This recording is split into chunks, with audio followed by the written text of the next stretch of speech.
অতীত নিয়ে সবসময় পড়ে থাকলে এক চোখ অন্ধ, আর অতীতকে যদি আমরা ভুলে যাই তাহলে আমাদের দু চোখই অন্ধ।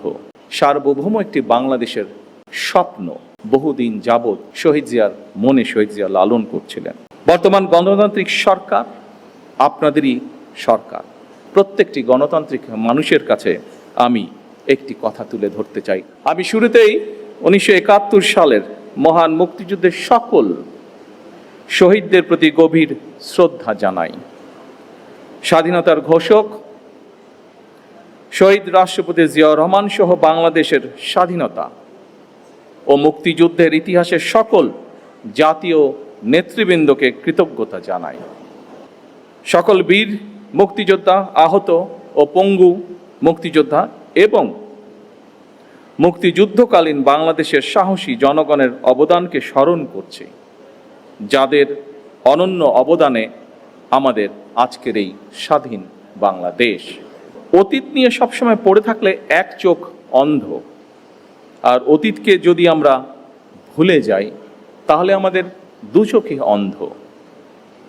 সুতরাং আমরা যেমন অতীতকে একদম ভুলে যাব না, ভুলে যাওয়া চলবে না, ঠিক একইভাবে অতীতেও আমরা দেখেছি, খুব বেশি দিন না, নিকট অতীতেও আমরা দেখেছি যে অতীত নিয়ে এত বেশি চর্চা হয়েছে যেটা আমাদের সামনে দীর্ঘ ভবিষ্যৎ আছে সেই ভবিষ্যৎকে বাধাগ্রস্ত করেছে। সম্মানিত উপস্থিতিবৃন্দ, এখানে আলোচকবৃন্দ কয়েকজনই তাদের বক্তব্যে বলেছেন বাংলাদেশের ইতিহাসের সবচেয়ে গৌরবজনক অধ্যায় আমাদের স্বাধীনতা এবং 1971 সালের মহান মুক্তিযুদ্ধ। বাংলাদেশের জন্মযুদ্ধের এই গৌরবজনক ইতিহাস নিয়ে আপনারা যারা আজকে মঞ্চে উপস্থিত যারা আলোচনা করেছেন তাদের মধ্যে বেশ কয়েকজন উপস্থিত আছেন যারা সরাসরি মুক্তিযুদ্ধে অংশগ্রহণ করেছিলেন, মুক্তিযুদ্ধের সময়ের নৃশংসতা প্রত্যক্ষ করেছেন সেই সকল মুক্তিযোদ্ধা সরাসরি। আমরা যারা ছোট ছিলাম বা আমাদের সাথে যারা ছিলেন, আমাদের থেকে একটু বড় ছিলেন, তারা আমরা বিভিন্নভাবে, সেটি মিডিয়া হোক, বই পুস্তকের মাধ্যমে, বিভিন্ন দলিলের মাধ্যমে আমরা সেটি দেখেছি। বাংলাদেশের স্বাধীনতা এবং মুক্তিযুদ্ধের অন্যতম অনিবার্য চরিত্র শহীদ রাষ্ট্রপতি জিয়াউর রহমান। আমরা দেখেছি অতীতে যেভাবে শহীদ জিয়াউর রহমানকে, তার অবদানকে, তার কাজকে খাটো করার চেষ্টা করা হয়েছে, এর থেকেই প্রমাণিত হয়েছে শহীদ রাষ্ট্রপতি জিয়াউর রহমান অবশ্যই বাংলাদেশের মুক্তিযুদ্ধের একজন অনিবার্য চরিত্র। স্বাধীনতার যে স্বপ্ন, সেটি যে তার মনের মধ্যে সেই বোধ শক্তির পথ থেকে লালন করতেন, এটি কিন্তু তার একটি লেখায় ফুটে উঠেছে। স্বাধীনতার চিন্তা চেতনা যে তিনি ধারণ করতেন, একটি স্বাধীন বাংলাদেশের জন্য যে তার একটা দীর্ঘ মানসিক প্রস্তুতি ছিল, সেটি আমরা তার একটি লেখা থেকেই পরিষ্কারভাবে বুঝতে পারি। কথাগুলো আমার নয়, কথাগুলো কারো মন গড়াও নয়, এই কথাগুলো আমরা তার নিজের লেখনী থেকে আমরা জানতে পারছি। স্বাধীনতা এবং মুক্তিযুদ্ধ নিয়ে শহীদ জিয়ার নিজের লেখা একটি প্রবন্ধ আছে। প্রবন্ধটির নাম একটি জাতির জন্ম। প্রবন্ধটি যথেষ্ট বড়, আমি খুব সংক্ষেপে সেই প্রবন্ধের দু একটি লাইন আপনাদের সামনে বলবো, যেখান থেকে পরিষ্কার হয়ে যাবে পুরো বিষয়টি। এই প্রবন্ধটি বা নিবন্ধটির শেষ প্যারায় শহীদ জিয়াউর রহমান লিখেছিলেন, তখন রাত 2:15 26শে মার্চ 1971 সাল।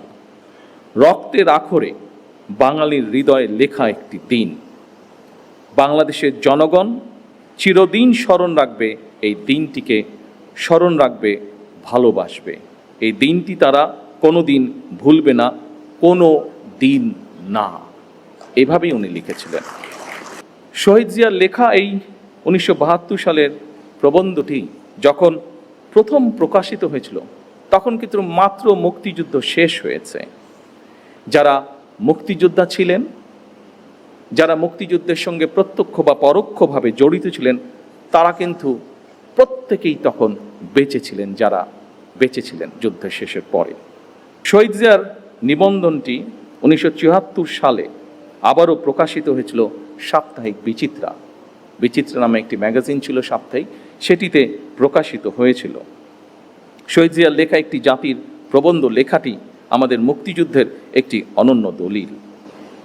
74 সালেও আবার যখন প্রকাশিত হয়েছিল, কারোরই কোনো আপত্তি ছিল না, এবং শহীদ জিয়া তার লেখায় যা যা বলেছিলেন অবিকল ছিল।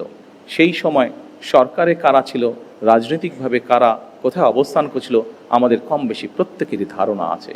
কিন্তু সেই সময় তৎকালীন সরকার অথবা রাজনৈতিক ব্যক্তিত্ব কেউ শহীদ জিয়ার কোনো লেখার প্রবন্ধটির কোনো বক্তব্যকে কেউ কোনোভাবেই খণ্ডন করেননি, চেষ্টাও তারা করেননি। কারণ সেই সময় যারা ছিলেন তারা জানতেন শহীদ জিয়ার প্রতিটি বাক্য, প্রতিটি শব্দ প্রবন্ধে লিখিত সত্য সেগুলি।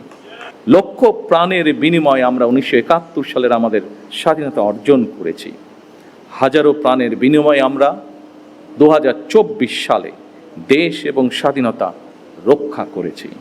আজকের এই আলোচনা সভায় আমার সামনে এরকম অনেকে উপস্থিত আছেন যারা 2024 সালের সাক্ষ্য।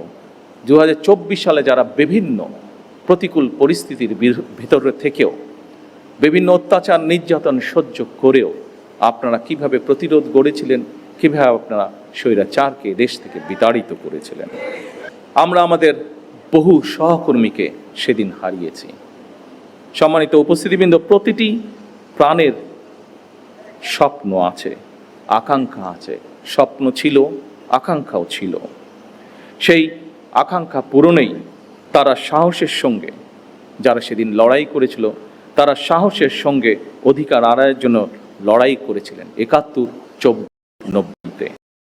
1971 সাল থেকে আজ পর্যন্ত প্রতিটি আন্দোলন সংগ্রামের সকল শহীদদের আকাঙ্ক্ষা ছিল সাম্য, মানবিক মর্যাদা এবং সামাজিক ন্যায় বিচার ভিত্তিক দাবিদার মুক্ত একটি স্বাধীন, সার্বভৌম, নিরাপদ গণতান্ত্রিক বাংলাদেশ প্রতিষ্ঠা।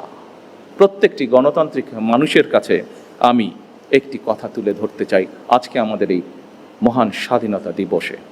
আমি এই দেশের একজন নাগরিক হিসাবে, একজন রাজনৈতিক কর্মী হিসাবে দৃঢ়ভাবে বিশ্বাস করি, আমরা যদি ঐক্যবদ্ধভাবে এগিয়ে যাই, আমরা যদি ঐক্যবদ্ধভাবে সকলে একসাথে দেশের জন্য কাজ করি, তাহলে অবশ্যই আমরা আমাদের কাঙ্ক্ষিত স্বনির্ভর বাংলাদেশ গড়ে তুলতে পারব।